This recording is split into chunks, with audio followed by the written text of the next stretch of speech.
भगवान से ये प्रार्थना करते रहो कि जब अवसर मिले महीने में एक आध बार तो कोई संत अपनी झूठन इस घर में गिरा ही जाए। ऐसी प्रार्थना भगवान से अवश्य करो।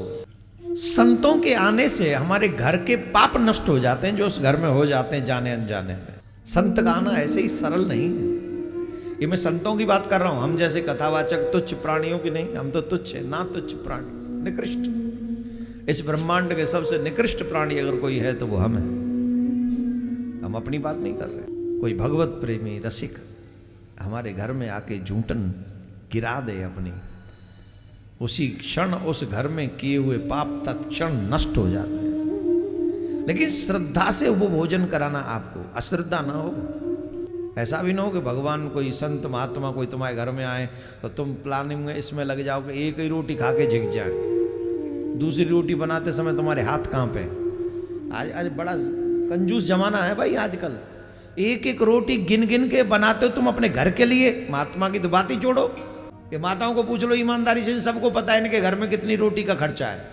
आटा इतना सा भी बच जाएगा उसे फ्रिज में रख देते, कल फिर बना लेंगे इसी का। जो लोग बासी आटे की रोटी बनाकर खाते हैं उनकी बुद्धि भ्रष्ट हो जाती है, नष्ट हो जाती है। इसलिए कभी भी बासी आटे की रोटी नहीं बनानी चाहिए। जिनकी बुद्धि नष्ट करना चाहते उन्हें बासी आटे की रोटी खिलाओ।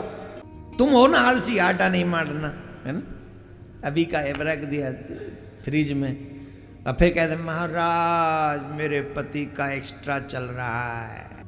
मैंने तो कुछ कहा नहीं, तुम है कर रही। मैंने क्या कहा एक्स्ट्रा, क्या चल रहा है? मैंने तो कुछ कहा ही नहीं। बोलो कुछ कहा हो तो। महाराज मेरे पति का एक्स्ट्रा भजन चल रहा है, मैंने तो ये कहा। मैं चाहे कुछ भी कहूं पर तुम्हें तो पता है ना कि तुम्हारे पति का एक्स्ट्रा क्या चल रहा है। तुम्हारे बेटे का समय से पहले क्या चल रहा है तुम्हें तो पता है ना। मैं चाहे जो भी बोलूं, लेकिन ये क्यों चल रहा है इसके पीछे तुम्हारे भी कार्य हैं। उन्हें दूषित भोजन आप करा रहे हैं, उन्हें आप बाहरी भोजन करा रहे हैं, होटलों का भोजन करा रहे हैं।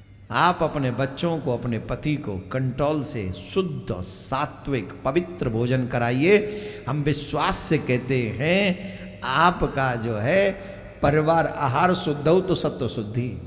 आपका आहार शुद्ध हो गया तो विचार शुद्ध हो जाएगा, विचार शुद्ध हो गया तो व्यवहार शुद्ध हो जाएगा, व्यवहार शुद्ध हो गया तो फिर सब शुद्ध ही शुद्ध हो जाएगा। फिर तो किसी की जरूरत नहीं है, राधे राधे बोलना पड़ेगा।